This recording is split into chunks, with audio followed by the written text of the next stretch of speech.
വചനാഗ്നി വചനാഗ്നി ആത്മാവിൽ അഭിഷേക വചനാഗ്നി വചനാഗ്നി വചനാഗ്നി ആത്മാവിൽ അഭിഷേക വചനാഗ്നി ദേശങ്ങൾ രാജ്യങ്ങൾ ഗോത്രങ്ങൾ വംശങ്ങളെങ്ങും അറിയട്ടെ വചനാഗ്നി ദേശങ്ങൾ രാജ്യങ്ങൾ ഗോത്രങ്ങൾ വംശങ്ങളെങ്ങും പടരട്ടെ വചനാഗ്നി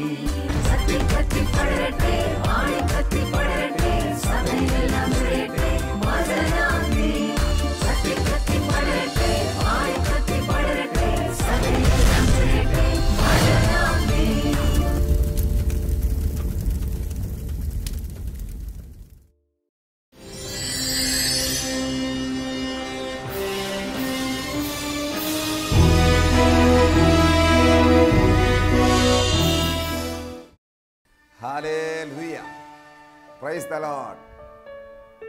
യേശുവിൽ എനിക്ക് ഏറ്റവും സ്നേഹം നിറഞ്ഞ പ്രിയ ദൈവജനമേ, നിങ്ങളെ എല്ലാവരെയും കർത്താവായ യേശുവിൻ്റെ വലിയ നാമത്തിൽ ഏറ്റവും സ്നേഹത്തോടെ ഈ വചന ശുശ്രൂഷയിലേക്ക് സ്വാഗതം ചെയ്യുകയാണ്. ഷാലോമിൻ്റെ എല്ലാ പ്രേക്ഷകരെയും കർത്താവായ യേശുവിൻ്റെ നാമത്തിൽ അനുഗ്രഹിച്ചു പ്രാർത്ഥിക്കുന്നു. കുടുംബ ധ്യാന വിഷയങ്ങൾ പ്രിയമുള്ളവരെ നമ്മൾ ചില നാളുകളായി കേട്ടുകൊണ്ടിരിക്കുകയാണ്. അതിനോട് ചേർന്ന് തന്നെ കുടുംബത്തിൽ നിന്ന് അടുത്ത തലമുറയിലേക്ക്, മാതാപിതാക്കളിൽ നിന്ന് അടുത്ത തലമുറയിലേക്ക് കടന്നു വരുന്ന ശാപങ്ങളും അതിൻ്റെ പാപ സ്വഭാവങ്ങളും ഒക്കെ എന്താണ് എന്ന് നമ്മൾ തിരുവചനത്തിൻ്റെ വെളിച്ചത്തിൽ ധ്യാനിക്കുവാനും പഠിക്കുവാനും പോകുകയാണ്. ആയതിനാൽ പ്രാർത്ഥനാപൂർവം നമുക്ക് ദൈവസന്നിധിയിൽ ആയിരിക്കാം. ആമേൻ. പ്രിയമുള്ള സഹോദരങ്ങളെ, ഇന്ന് നമ്മൾ ചിന്തിക്കുന്ന ധ്യാന വിഷയം തലമുറകളിലേക്ക് എങ്ങനെയാണ് ശാപങ്ങൾ കടന്നു വരുന്നത് എന്ന് നമ്മൾ ഇന്ന് ധ്യാനിക്കുകയാണ് തിരുവചനത്തിൽ നിന്ന്. ശാപങ്ങൾ ഉണ്ടോ? പലരും ചോദിക്കുന്ന ചോദ്യമാണ്, ശാപങ്ങൾ ഉണ്ടോ? ശാപങ്ങൾ ഉണ്ടോ എന്ന് ചോദിച്ചാൽ ശാപമുണ്ട്. രോഗമുണ്ടോ എന്ന് ചോദിച്ചാൽ രോഗമുണ്ട്. രോഗമുള്ളപ്പോൾ തന്നെ രോഗത്തിന് പരിഹാരമുണ്ട്. പാപമുണ്ടോ? പാപമുള്ളപ്പോൾ തന്നെ പാപത്തിന് പരിഹാരമുണ്ട്. അതുപോലെ തന്നെ ശാപമുണ്ടോ എന്ന് ചോദിച്ചാൽ ശാപമുണ്ട്. എന്നാൽ ശാപത്തിന് പരിഹാരവുമുണ്ട്. എങ്ങനെയാണ് നമ്മുടെ ജീവിതത്തിലേക്ക് ശാപങ്ങൾ കടന്നു വരുന്നത്? അല്ലെങ്കിൽ ശാപത്തിൻ്റെ അനന്തരഫലം, ഈ പാരമ്പര്യ ശാപം എന്ന് പറയുന്നുണ്ടല്ലോ, അത് എങ്ങനെയാണ് തലമുറകളിലേക്ക് കടന്നു പോകുന്നത്? നമ്മൾ തിരുവചനത്തിൽ നമ്മൾ ധ്യാനിക്കാൻ പോവുകയാണ്. ഈ ശബ്ദം കേൾക്കുന്ന പ്രിയമുള്ളവരെ, നിങ്ങളുടെ സ്വഭാവം എന്ത് തന്നെയായാലും, നിങ്ങളുടെ ഏത് ദുഷ്പ്രവർത്തികളോ പാപങ്ങളോ ആണെങ്കിലും, ദുശീലങ്ങൾ, തഴക്ക ദോഷങ്ങൾ എന്തുമായിക്കോട്ടെ, അവ നിങ്ങളുടെ അടുത്ത തലമുറയിലേക്ക് പോകുവാനായിട്ടുള്ള എല്ലാ സാധ്യതകളും ഉണ്ട്. എല്ലാ സാധ്യതകളും ഉണ്ട്. ഹല്ലേലൂയ. നമുക്ക് അബ്രഹാം പിതാവിനെ കുറിച്ച് നമ്മൾ പഠിക്കുമ്പോൾ ഉൽപ്പത്തിയുടെ പുസ്തകം നമുക്ക് കാണുവാൻ സാധിക്കും. ഉൽപ്പത്തി പുസ്തകത്തിൽ 12-ാം അധ്യായം 13-ാമത്തെ തിരുവചനം ഇങ്ങനെ പറയുകയാണ്: ദൈവം പറഞ്ഞ സ്ഥലത്തേക്ക്, വാഗ്ദത്ത നാട്ടിലേക്ക് അബ്രഹാം സ്വന്തം സ്ഥലമായ കൽദയ പട്ടണമായ ഊർ വിട്ട് പോകുകയാണ്. അങ്ങനെ യാത്ര ചെയ്ത് ചെയ്ത് ചെയ്ത് സത്യത്തിൽ കാനാൻ ദേശത്ത് അബ്രഹാം വന്നു. കാനാൻ ദേശത്ത് വന്നു. അപ്പോൾ കാനാൻ ദേശത്ത് വാസമുറപ്പിച്ച് കഴിഞ്ഞ് ചില ആഴ്ചകളോ നാളുകളോ കഴിഞ്ഞപ്പോൾ ഈ കാനാൻ ദേശത്ത് വലിയൊരു ക്ഷാമമുണ്ടായി. അവർക്ക് പിടിച്ചു നിൽക്കാൻ പോലും പറ്റാത്ത വിധത്തിൽ ഒരു ക്ഷാമമുണ്ടായപ്പോൾ അബ്രഹാം പറഞ്ഞു, നമുക്ക് ഇതാ ഈജിപ്തിലോട്ട് പോകാം. അങ്ങനെ ക്ഷാമം മാറ്റാൻ വേണ്ടി അബ്രഹാത്തോടൊപ്പം വന്ന എല്ലാവരുമായി ഇതാ ഈജിപ്തിലോട്ട് പോവുകയാണ്. ഈജിപ്തിൽ ചെന്ന് കഴിഞ്ഞാൽ അവിടുത്തെ ഒരു പ്രത്യേകത എന്ന് പറഞ്ഞാൽ ഓരോ നാടിനും നാടിൻ്റേതായ സംസ്കാരങ്ങളും പ്രത്യേകതകളും എല്ലാം ഉണ്ടല്ലോ. അപ്പോൾ ഈ നാട്ടിലെ പ്രത്യേകത എന്ന് പറഞ്ഞാൽ ഭാര്യയും ഭർത്താവും കൂടെ വന്നു കഴിഞ്ഞാൽ ഭർത്താവിനെ അപകടപ്പെടുത്തുകയോ കൊന്നുകളയോ ചെയ്യാം. എന്നിട്ട് ഭാര്യയെ തട്ടിക്കൊണ്ടു പോകും, കൈവശം വെക്കുക.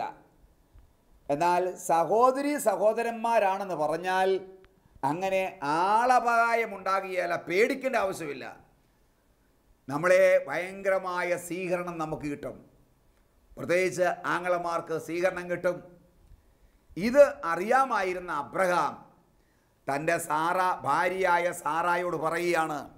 പ്രിയമുള്ളവരെ, ഉൽപ്പത്തി പുസ്തകം 12-ാം അധ്യായം അതിൻ്റെ 13-ാമത്തെ തിരുവചനത്തിൽ പറയുകയാണ്, നാം അവിടെ ചെല്ലുമ്പോൾ അവരെങ്ങാനും ചോദിക്കുകയാണ്, നീ ആരാണ് എന്ന് ചോദിച്ചാൽ നീ എൻ്റെ ഭാര്യയാണെന്ന് പറയരുത്, നീ എൻ്റെ സഹോദരിയാണെന്നേ പറയാവൂ. നീ എൻ്റെ സഹോദരിയാണെന്നേ പറയാവൂ. അങ്ങനെ ഭാര്യയായിരിക്കെ ഭാര്യയാണെന്ന് പറയാതെ നീ എൻ്റെ സഹോദരിയാണെന്ന് പറയണം എന്ന് അബ്രഹാം ഇതാ സാറായോട് പറയുകയാണ്. അതുപോലെ തന്നെ സംഭവിച്ചു. അവിടെ പട്ടണവാതുക്കൽ ചെന്നപ്പോൾ തന്നെ പട്ടാളക്കാർ ചോദിച്ചു, ഇതാരാ? ഇത് എൻ്റെ സഹോദരിയാണെന്ന് പറഞ്ഞു, ഞാൻ ആങ്ങളെയാണെന്ന് പറഞ്ഞു, ഇത് രാജസന്നിധി ചെന്ന് പറഞ്ഞു. എന്നാൽ രാജാവ് പറഞ്ഞു, ആങ്ങളെയും പെങ്ങളെയും വിളിച്ചുകൊണ്ട് വരിക എന്ന് പറഞ്ഞു. അതിന് അവർക്ക് ഒത്തിരിയധികം പാരിതോഷികങ്ങൾ കൊടുത്തു, സമ്മാനങ്ങൾ കൊടുത്തു. ആങ്ങളെയല്ലേ, ആങ്ങളെയായ അബ്രഹാത്തെ നല്ല ഔട്ട് ഹൗസിൽ അവനെ താമസിപ്പിച്ചു, അവന് വേണ്ടതെല്ലാം കൊടുത്തു. സഹോദരി ആയതുകൊണ്ട് സഹോദരിയെ ആയ ഈ സാറായെ ഇതാ പറവോ തൻ്റെ കൊട്ടാരത്തിലേക്ക്, തൻ്റെ മുറിയിലേക്ക് ഇതാ മണവറയിലേക്ക് കൂട്ടിക്കൊണ്ടു പോകുകയാണ്. അങ്ങനെ തൻ്റെ മണവറയിൽ, തൻ്റെ ബെഡ്റൂമിൽ ഭാര്യയായിട്ട് ഇതാ ചില നാളുകൾ, ദിവസങ്ങൾ കഴിച്ചു കൂട്ടുകയാണ്. ഹല്ലേലൂയ. അപ്പം ഇവിടെ നമ്മൾ മനസ്സിലാക്കേണ്ട ഒരു കാര്യം, അബ്രഹാം ഒരു നുണ പറയുകയാണ്. അബ്രഹാം ഒരു നുണ പറയുന്നു. പ്രിയമുള്ളവരെ, തനിക്ക് അപകടമുണ്ടാകും എന്ന് കരുതി, ജീവനെ ഭയന്ന് അങ്ങനൊരു സാഹചര്യത്തിൽ അബ്രഹാം നുണ പറയുന്നു. Price the Lord. അബ്രഹാത്തിന് ഇങ്ങനെ നുണ പറയുമ്പോൾ ഏകദേശം കാനാൻ ദേശത്ത് വന്ന് 75-ാമത്തെ വയസ്സിലാണ് പുറപ്പെട്ടത്. അപ്പോൾ ചില വർഷങ്ങളെടുത്ത്, അല്ലെങ്കിൽ 80-ാമത്തെ ഒരു 5 വർഷം യാത്ര ചെയ്തു, 80-ാമത്തെ വയസ്സിൽ എന്ന് വിചാരിക്കുക. അപ്പോൾ അബ്രഹാം നുണ പറയുമ്പോൾ അബ്രഹാത്തിന് കുഞ്ഞില്ല. അബ്രഹാത്തിന് കുഞ്ഞുണ്ടാകുന്നത് 100-ാമത്തെ വയസ്സിലാണ്. ഇനി നമ്മൾ ശ്രദ്ധിക്കണം, ഇതാ അബ്രഹാം ഒരു നുണ പറഞ്ഞു. ഇനി അബ്രഹാത്തിന് 100-ാമത്തെ വയസ്സിൽ ഒരു കുഞ്ഞുണ്ടായി, ഇസഹാക്ക്. ആ ഇസഹാക്ക് പതുക്കെ വളരുകയാണ്. വളർന്ന് അവനും പ്രായമായി. ഇസഹാക്കിന് ഇതാ 75 വയസ്സുള്ളപ്പോൾ അബ്രഹാം മരിക്കുന്നു. എന്ന് പറഞ്ഞാൽ അബ്രഹാത്തിന് 175-ാമത്തെ വയസ്സിൽ അബ്രഹാം മരിക്കുന്നു. അപ്പോൾ ഈ കാനാൻ ദേശത്ത് ഇവരെല്ലാം കൂട്ടിക്കൊണ്ട് താമസിക്കുന്നതും അല്ലെങ്കിൽ യാത്ര ചെയ്യുന്നതെല്ലാം ഇസഹാക്ക.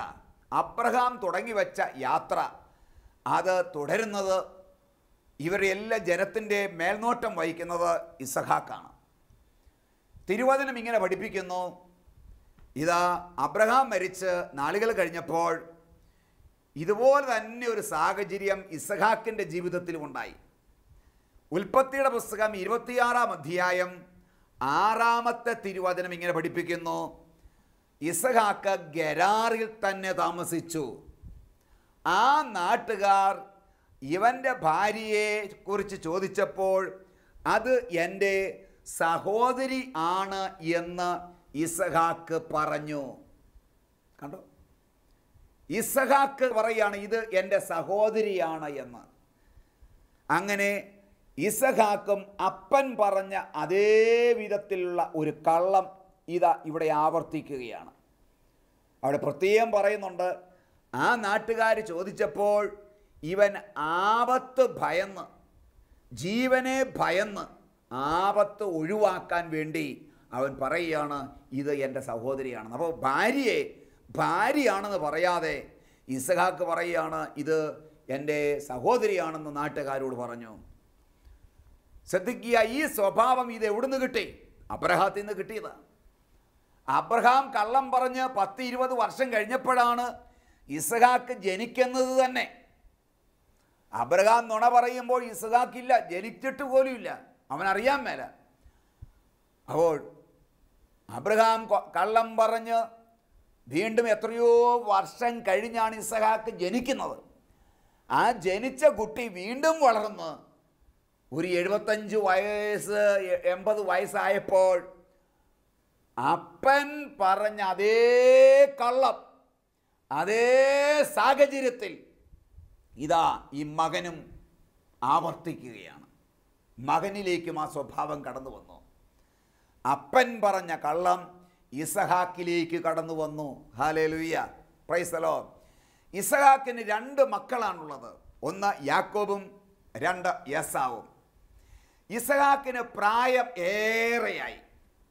പ്രായമേറെയായപ്പോൾ ഈ അപ്പന്മാർ മക്കൾക്ക് ഒഫീഷ്യലായിട്ടൊരു ബ്ലെസ്സിങ് ഉണ്ട്, ഒരു അനുഗ്രഹമുണ്ട്.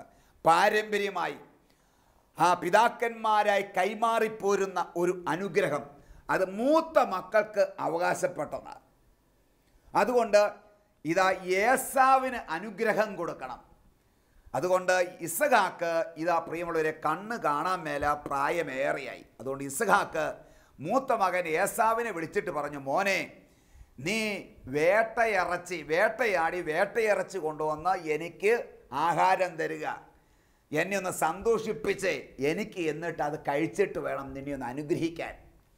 വേട്ടയ്ക്ക് പോയി വേട്ടയിറച്ചി കൊണ്ടുവന്ന് കറി വെച്ച് എന്നെ ഒന്ന് സന്തോഷിപ്പിച്ച് ഞാനതൊന്ന് കഴിച്ച് സന്തോഷത്തോടെ നിന്നെ ഒന്ന് അനുഗ്രഹിക്കണം എന്ന് പറഞ്ഞ് അവനങ്ങ് പോയപ്പോൾ ഈ ശബ്ദം അടുക്കളയിൽ നിന്നുകൊണ്ട് പ്രിയമുള്ളവരെ അവൻ്റെ അമ്മ ഇത് കേട്ടു. അമ്മയ്ക്ക് മനസ്സിലായി ചേട്ടൻ അല്ലാ മൂത്ത മകൻ അനുഗ്രഹം വാങ്ങിപ്പോവും. അമ്മയ്ക്കിഷ്ടം യാക്കോബിനോടാണ്. അതുകൊണ്ട് യാക്കോബിനോട് അമ്മ പറഞ്ഞു, മോനെ ഞാൻ ആടിനെ കൊന്ന് നിനക്ക് ഞാൻ തരാം, നീ അപ്പൻ്റെ അടുക്കൽ കൊണ്ടുപോയി അപ്പൻ ഇത് കൊടുത്തിട്ട് അപ്പൻ്റെ അനുഗ്രഹം വാങ്ങണം. അയ്യോ കണ്ടുപിടിച്ചാലോ? കണ്ടുപിടിക്കൊന്നുമില്ല, അതൊക്കെ സൂത്രങ്ങൾ ഞാൻ കാണിച്ചു തരാം. അമ്മ മനോഹരമായ ഒരു ആടിനെ കൊന്ന് അപ്പൻ ഇഷ്ടപ്പെട്ട വിധത്തിൽ വേവിച്ച് മസാലയൊക്കെ ഇട്ട് മണം അടുപ്പിച്ച് ശരിയാക്കി ഈ യാക്കോബിൻ്റെ കയ്യിൽ വെച്ച് കെട്ടി കൊടുത്തു കിട്ടും. അപ്പന് കണ്ണു കാണാൻ പാടില്ല. എന്നാൽ ഈ അപ്പൻ അഥവാ ഇസഹാക്ക് എങ്ങനെയാണ് മക്കളെ തിരിച്ചറിയുന്നത്? മൂത്തവൻ്റെ കയ്യിൽ നിറച്ച് രോമമാണ്. അതുകൊണ്ട് തപ്പി നോക്കിയാ മനസ്സിലാകുന്നത് ഇത് ചേട്ടനാണോ മൂത്തവനാണോ ഇളയവനാണോ എന്ന്. യാക്കോബ് എന്നാ ചെയ്തു? നല്ല ഒരു കമ്പിളി രോമമുള്ള തുണിയൊക്കെ കയ്യിൽ വെച്ച് കെട്ടിക്കൊണ്ടാണ് അപ്പൻ്റെ അടുക്ക പോയത്. അപ്പൻ തപ്പി നോക്കുമ്പോൾ തിരിച്ചറിയാതിരിക്കാൻ. അപ്പം അതുപോലെ അപ്പൻ്റെ അടുക്ക ചെന്നു, ഇതാ അപ്പ ആഹാരം വേട്ടയിറച്ചി കഴിക്കുക എന്ന് പറഞ്ഞു. മോനെ ഇങ്ങ് വന്നേ, ഇതിനെ ഞാൻ തപ്പി നോക്കട്ടെ എന്ന് പറഞ്ഞ് ഇസഹാക്ക് കണ്ണു കാണാൻ മേലാത്ത ഇസഹാക്ക് തപ്പി നോക്കിയപ്പോൾ എൻ്റെ കൈ നിറച്ച് രോമങ്ങളുള്ളതായിട്ട് കണ്ടു. അപ്പന് മനസ്സിലായി ഇവൻ എൻ്റെ മകൻ മൂത്തമാൻ ഏസാവാണെന്ന് മനസ്സിലായി. അതെല്ലാം കഴിച്ചിട്ട് ഈ യാക്കോബ് കൊടുത്ത ആഹാരം കഴിച്ചിട്ട് യാക്കോബിൻ്റെ തലയിൽ കൈവച്ച് അപ്പൻ അനുഗ്രഹിച്ചങ്ങ് പ്രാർത്ഥിക്കുക, അഭിഷേകം കൊണ്ട് നിറയ്ക്കുക. അപ്പൻ്റെ അനുഗ്രഹം യാക്കോബിന് കിട്ടി. ഹല്ലേലൂയ. യാക്കോബിനോട് ഇസഹാക്ക് ചോദിക്കുന്നുണ്ട്, മോനെ നീ എൻ്റെ മകൻ ഏസാവ് തന്നെയാണോടാ? നീ എൻ്റെ മകൻ ഏസാവ് തന്നെയാണോ എന്ന് ഇസഹാക്ക് യാക്കോബിനോട് ചോദിക്കുമ്പോൾ യാക്കോബ് പറയുക, അതേ അപ്പാ, അങ്ങയുടെ മകൻ ഏസാവാണ് ഞാൻ എന്ന്. ദാ യാക്കോബ് കള്ളം പറയുന്നു. കണ്ടോ, യാക്കോബ് സുന്ദരമായി അപ്പനോട് കള്ളം പറയുക. അപ്പം യാക്കോബിന് ഈ നുണ പറയുന്ന സ്വഭാവം എവിടുന്ന് കിട്ടി? അപ്പനിൽ നിന്ന്, ഇസഹാക്കിൽ നിന്ന് കിട്ടി. ഇസഹാക്കിന് എവിടുന്ന് കിട്ടി നുണ പറയുന്ന സ്വഭാവം? അപ്പനായ അബ്രഹാത്തിൽ നിന്ന് കിട്ടി. പ്രിയമുള്ളവരെ, ഇതാണ് പാരമ്പര്യം എന്ന് പറയുന്നത്. അബ്രഹാം പറഞ്ഞ നുണ ഇസഹാക്കിലേക്കും ഇസഹാക്കിൽ നിന്ന് ഇതാ യാക്കോബിലേക്കും കടന്നു വന്നിരിക്കുകയാണ്. ചേട്ടൻ വന്നപ്പോൾ മനസ്സിലായി ഇതാ എനിക്ക് കിട്ടേണ്ട അനുഗ്രഹമെല്ലാം യാക്കോബ് വാങ്ങിച്ചുകൊണ്ട് പോയെന്ന്. അവന് തല്ലിക്കൊന്നേക്കാം, വേട്ടക്കാരനാ ചേട്ടൻ, അതുകൊണ്ട് യാക്കോബിനെ തല്ലിക്കൊന്നു കളഞ്ഞേക്കാം. അതുകൊണ്ട് അമ്മ പറഞ്ഞു, മോനെ നീ വിട്ടുപൊക്കോടാ, എൻ്റെ ആങ്ങള പാതാൻ ആരാമിൽ നിൻ്റെ അമ്മാച്ചൻ അവിടെയുണ്ട്, എൻ്റെ ആങ്ങള അവിടെയുണ്ട്, നീ അങ്ങോട്ട് പൊക്കോ എന്ന് പറഞ്ഞ് അമ്മയുടെ അനുഗ്രഹപ്രകാരം, ആവശ്യപ്രകാരം യാക്കോബ് സ്വന്തം വീട് വിട്ട് ഇതാ അമ്മയുടെ ആങ്ങളയുടെ വീട്ടിലേക്ക് പോകുകയാണ്. അവിടെ ചെന്നു. പ്രിയമുള്ളവരെ, അവിടെ ചെന്ന് കഴിയുമ്പോൾ അവിടെയും നമുക്ക് ഇത് കാണുവാനായിട്ട് നമുക്ക് സാധിക്കും. Price the Lord, hallelujah. അവിടെ 2 പെൺമക്കളുണ്ട്. അമ്മാച്ചൻ്റെ വീട്ടിൽ ലാബാന് 2 പെൺമക്കളാണ് ഉള്ളത്. ഇവിടെ എന്താ സംഭവിക്കുന്നത്? ഈ ഇളയവളെ യാക്കോബ് സ്നേഹിച്ച് അങ്ങനെ ഇളയവൾ ഭയങ്കര സുന്ദരിയായിരുന്നു. അതുകൊണ്ട് അവിടെ ചെന്ന് ആടുകളെ മേയിച്ച് അവസാനം ലാബാൻ്റെ ഇളയവളെ ഇതാ സ്നേഹിക്കാൻ തുടങ്ങി. ഈ വിവരം അപ്പൻ അറിഞ്ഞു. ആ പെണ്ണിൻ്റെ അപ്പൻ അറിഞ്ഞു, ലാബാൻ അറിഞ്ഞു. ലാബാൻ ചോദിച്ചോടാ, നിനക്ക് എൻ്റെ മകളുമായിട്ട് എന്താ പ്രേമം വല്ലതും ഉണ്ടോ, സ്നേഹമുണ്ടോ? അത് പിന്നെ അങ്ങനെയൊക്കെ പറ്റിപ്പോയി, ഞാൻ സ്നേഹിച്ചു പോയി, എനിക്ക് വലിയ ഇഷ്ടമായി, എനിക്ക് കല്യാണം കഴിച്ചു തരണം, നീ 7 വർഷം പണി ചെയ്യൂ, അവളെ ഞാൻ കെട്ടിച്ചെന്നേക്കാം. അങ്ങനെ ഇവളെ ആഗ്രഹിച്ചത് കാരണം 7 വർഷം അപ്പന് വേണ്ടി പണി ചെയ്തു. 7 വർഷം കഴിഞ്ഞപ്പോൾ ഇതാ വിവാഹം നടക്കുകയാണ്. അന്നത്തെ കല്യാണമൊക്കെ രാത്രിയിലാണ് കല്യാണം നടക്കുന്നത്. രാത്രിയിലെ മുഖമൊക്കെ നെറ്റിട്ട് മൂടിക്കെട്ടി, മുസ്ലിമുകളുടെ കല്യാണം പോലെ, യഹൂദരുടെ കല്യാണം പോലെ അങ്ങനെ രാത്രിയിൽ കല്യാണം നടക്കുകയാണ്. അപ്പം രാത്രിയിൽ കല്യാണം കഴിപ്പിച്ചു കൊടുക്കുകയാണ്. അങ്ങനെ രാത്രിയായി, കല്യാണം കഴിഞ്ഞു, മണവറയിലോട്ട് പ്രവേശിച്ചു. ഇതാ മണവറയിൽ പ്രവേശിച്ച് കഴിഞ്ഞപ്പോഴാണ് അവന് മനസ്സിലായത്, ഇതാ ഇളയവളല്ല, ഞാൻ സ്നേഹിച്ചവളല്ല, റാഹേലല്ല, ഇത് ലയയാണ് എന്ന് മനസ്സിലായി. ലയ മൂത്തവള്. അപ്പോൾ ആൾമാറാട്ടം നടത്തി അപ്പൻ, അഥവാ അവളുടെ അപ്പൻ ആൾമാറാട്ടം നടത്തി അനിയത്തിയാണെന്നും പറഞ്ഞുകൊണ്ട് ചേടത്തീനെ കല്യാണം കഴിപ്പിച്ച് മണവറയിൽ പ്രവേശിപ്പിച്ചു. നേരം വെളുത്തപ്പോൾ യാക്കോബ് എന്ന് പറയുകയാണ്, നിങ്ങൾ എന്താ അമ്മായിപ്പ എന്നോട് ഇത് ചെയ്തത്? ഇളയവളെ കെട്ടിച്ചു തരാമെന്നല്ലേ പറഞ്ഞത്, ഇപ്പോൾ ഇന്ന് രാത്രിയിൽ ഈ മൂത്തവളെ എൻ്റെ തലയോട്ട് വെക്കേണ്ട ആവശ്യം ഉണ്ടായിരുന്നോ? കേട്ടോ. അപ്പോൾ അപ്പൻ പറയുകയാണ്, എടാ ഇളയവള് മൂത്തവള് നിൽക്കെ എവിടെയെങ്കിലും ഇളയവളെ കെട്ടിച്ചു കൊടുക്കുവോ? ഇനി ഇളയവളെ വേണോ? അവളെ നിനക്ക് ഞാൻ തന്നേക്കാം. ഇപ്പം മൂത്തവളെ കെട്ടി, ഇളയവളെ എന്താത്താക്കാം, 7 വർഷം കൂടെ പണി ചെയ്യും. ഇവിടെ സംഭവിക്കുന്നത്, ആൾമാറാട്ടം നടത്തി യാക്കോബിൻ്റെ അമ്മായിപ്പൻ ലാബാൻ പറ്റിക്കുകയാണ്. കണ്ടോ, ഇളയവളാണ് എന്ന് പറഞ്ഞ്, അനിയത്തിയാന്ന് പറഞ്ഞ് ഒരു ചേടത്തിനെ കൊടുക്കുകയാണ്. ഈ യാക്കോബ് ആരെ പറ്റിച്ചിട്ടാണ് വന്നത്? യാക്കോബ് ആൾമാറാട്ടം നടത്തി ചേട്ടനാണ് എന്ന് പറഞ്ഞ് സ്വന്തം അപ്പനെ തുണിയെല്ലാം വെച്ച് കെട്ടി ആൾമാറാട്ടം നടത്തി പറ്റിച്ച ആ യാക്കോബിനെ അമ്മായിപ്പൻ അതേ വിധത്തിൽ തന്നെ പറ്റിക്കുകയാണ്. Praise the Lord, hallelujah. പ്രിയമുള്ളവരെ, ഇതാണ് പാരമ്പര്യം, പാരമ്പര്യ ശാപം, പാരമ്പര്യ ദുശീലം എന്നൊക്കെ പറയുന്നത്. Hallelujah, praise the Lord. യേശുവിൽ പ്രിയ സ്നേഹം നിറഞ്ഞ മാതാപിതാക്കളെ, പ്രിയ സഹോദരങ്ങളെ, നമ്മുടെ മക്കൾ വിശുദ്ധീകരിക്കപ്പെടാൻ നാം വിശുദ്ധരായി മാറ്റപ്പെടുക. നമ്മുടെ ഏത് ദുസ്വഭാവങ്ങളും ദുശീലങ്ങളും നമ്മുടെ മക്കളിലേക്ക് നമുക്ക് പോകാം. ഉൽപ്പത്തിയുടെ പുസ്തകം അതിൻ്റെ 4-ാം അധ്യായം 24-ാമത്തെ തിരുവചനം ഇങ്ങനെ പറയുന്നു, കായേൻ്റെ പ്രതികാരം 7 ഇരട്ടിയെങ്കിൽ ലാമാക്കിൻ്റേത് 77 ഇരട്ടിയായിരിക്കും എന്ന്. ആരാണ് കായൻ? സ്വന്തം സഹോദരനെ തലക്കടിച്ച് കൊന്നുകളഞ്ഞ ജ്യേഷ്ഠനായ വ്യക്തിയാണ് ഈ കായൻ. ഭൂമിയിലെ ആദ്യത്തെ കൊലപാതകം. സ്വന്തം സഹോദരനെ തലക്കടിച്ച് കൊല്ലുക. അവൻ്റെ ഉള്ളിലുണ്ടായിരുന്ന പ്രതികാരാസക്തി ഒന്ന് ആലോചിച്ച് നോക്കിയ, ചരിത്രത്തിലെ ആദ്യത്തെ കൊലപാതകമാണ്. ആ പ്രതികാരത്തിൻ്റെ ചിന്ത 7 ഇരട്ടി എന്നാണ് ബൈബിൾ പറയുക. എന്ന് പറഞ്ഞാൽ ഒരു സംഖ്യ 7 എന്ന് പറഞ്ഞാൽ അതൊരു പൂർണ്ണതയെ സൂചിപ്പിക്കുന്നതാണ്. അപ്പോൾ കോപത്തിൻ്റെ, പ്രതികാരത്തിൻ്റെ ഒരു പൂർണ്ണമായ രൂപം ഈ കായേനിൽ ഉണ്ടായിരുന്നു. അത്രമാത്രം തൻ്റെ സഹോദരനോട് വെറുപ്പും വൈരാഗ്യവും ആസക്തിയുമായിരുന്നു. അപ്പോൾ സ്വന്തം സഹോദരനെ അടിച്ചു കൊന്ന അവൻ്റെ ആ പ്രതികാര ചിന്ത, കായേൻ്റെ പ്രതികാരം 7 ഇരട്ടിയെങ്കിൽ ലാമാക്കിൻ്റേത് 77 ഇരട്ടിയായിരിക്കും. ആരാ ലാമാക്ക്? ലാമാക്കിനെ കുറിച്ച് നമ്മൾ പഠിക്കണം. ലാമാക്കാരാ? കായേൻ്റെ 5ാമത്തെ തലമുറയിലെ ആളാണ്. 5ാമത്തെ തലമുറയിലെ ആളാണ് ലാമാക്ക്. മകൻ്റെ മകൻ്റെ മകൻ്റെ മകൻ, അവരാണ് ലാമാക്ക്. അപ്പം ലാമാക്കിലേക്ക് ഈ സ്വഭാവം വന്നത് എത്ര ഇരട്ടിയായിട്ടാണ്? 77 ഇരട്ടിയായിട്ട്. കായേനിൽ നിന്ന് 5ാമത്തെ തലമുറയിലേക്ക് കായേൻ്റെ ഈ പ്രതികാര ചിന്ത കടന്നു വന്നത് ഇതാ 77 ഇരട്ടിയായിട്ട് മൾട്ടിപ്ലൈ ചെയ്ത് 7 14 28 അങ്ങനെ വളരുകയാണ്. പലിശ വർദ്ധിക്കുന്നത് പോലെ അല്ലേ? ബാങ്കിലൊക്കെ കടം വർദ്ധിച്ച് ഇരട്ടിയായി വർദ്ധിക്കുന്ന പോലെ. പ്രിയമുള്ളവരെ, ഈ കായേൻ്റെ പ്രതികാര ആസക്തി ഇതാ അടുത്ത തലമുറയിലേക്ക് ഇരട്ടിയായി മാറി. അതിൻ്റെ അടുത്ത തലമുറയിലേക്ക്, കൊച്ചുമകനിലേക്ക് അതിൻ്റെ ഇരട്ടിയായി മാറി. 5ാമത്തെ തലമുറയിൽ 77 ഇരട്ടിയായി ഇതാ വർദ്ധിച്ചിരിക്കുകയാണ്.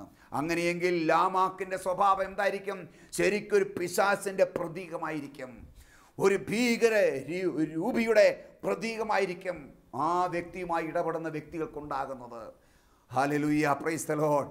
അങ്ങനെയെങ്കിൽ ഈ ശബ്ദം കേൾക്കുന്ന പ്രിയ സഹോദരങ്ങളെ, പ്രിയ മാതാവേ, പിതാവേ, നിങ്ങളിലുള്ള കോപ സ്വഭാവം, ദേഷ്യം, അരിശം, പക, വിദ്വേഷം, മറ്റുള്ളവരെ നാശം കാണുന്ന ആഗ്രഹം, നിങ്ങളുടെ സ്നേഹിതരുടെ മിണ്ടാ നടക്കുന്ന പ്രകൃതം, ബന്ധുക്കാരായിക്കോട്ടെ അവരെക്കുറിച്ച് ചീത്ത ചിന്തിക്കുന്ന സ്വഭാവം, ഈ പ്രതികാര ചിന്ത, ഇത് നിങ്ങളുടെ മക്കളിലേക്ക് പോകും, ഉറപ്പാ.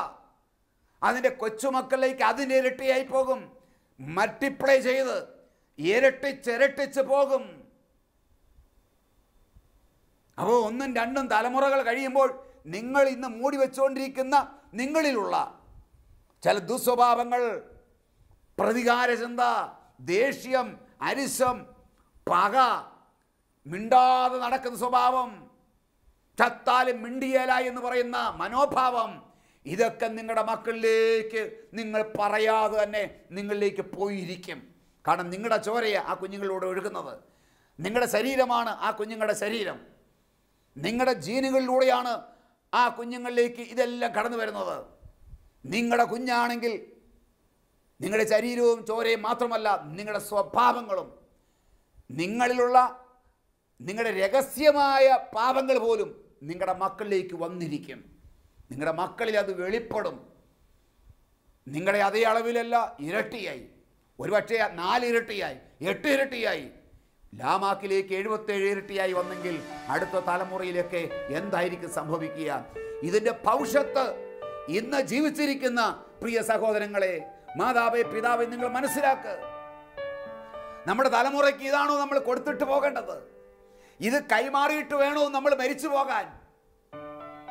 നമ്മുടെ തലമുറ അനുഗ്രഹിക്കപ്പെടണം, തലമുറകൾക്ക് അനുഗ്രഹമായി മാറണം, ദേശത്തിന് അനുഗ്രഹമായി മാറണമെങ്കിൽ നമ്മളിലുള്ള കോപം, ദേഷ്യം, അരിശം, അലസത, നമ്മുടെ എല്ലാ ദുസ്വഭാവങ്ങളും ഇവിടെ ബ്രേക്ക് ചെയ്യണം. ഇന്നൊരു വിട്ടുതൽ നമുക്ക് ആവശ്യമാണ്. യേശുവേ, നീ എന്നെ വിട്ടുവയ്ക്കണമേ, നീ എനിക്ക് സൗഖ്യം തരണമേ, എനിക്ക് വിട്ടുതൽ തരണമേ എന്ന് പ്രാർത്ഥിച്ച് യേശു നിങ്ങൾക്ക് വിടുതൽ തരും, അവൻ നിങ്ങൾക്ക് സൗഖ്യം തരും, നിങ്ങളുടെ തലമുറ അനുഗ്രഹിക്കപ്പെടും. നമുക്ക് പ്രാർത്ഥിക്കാം.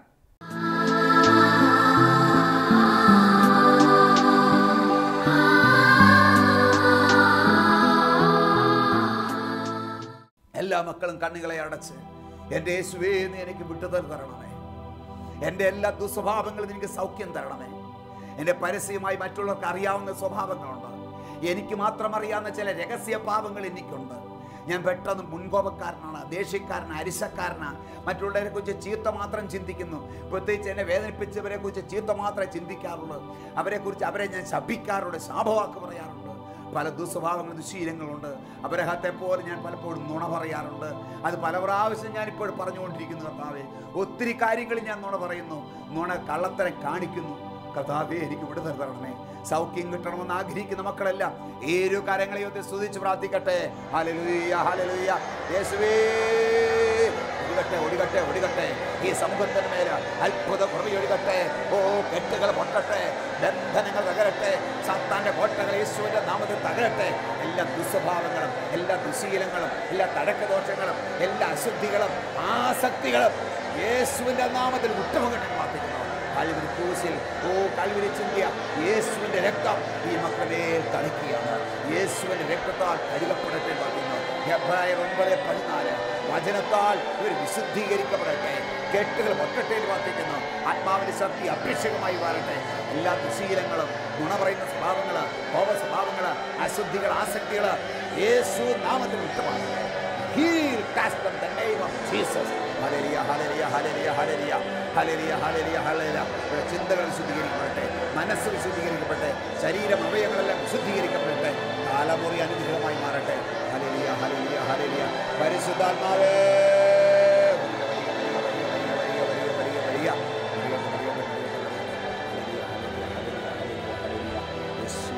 യേശുവിന്റെ നാമത്തിൽ അനുഗ്രഹമായി മാറട്ടെ. പ്രാർത്ഥന ഘടനായ സ്തോത്രം യേശുവിൻ്റെ നാമത്തിൽ തന്നെ. ആമേൻ, ആമേൻ. വിശ്വസിക്കുക. ദൈവം നിങ്ങളെ സമൃദ്ധമായി അനുഗ്രഹിക്കട്ടെ. God bless you.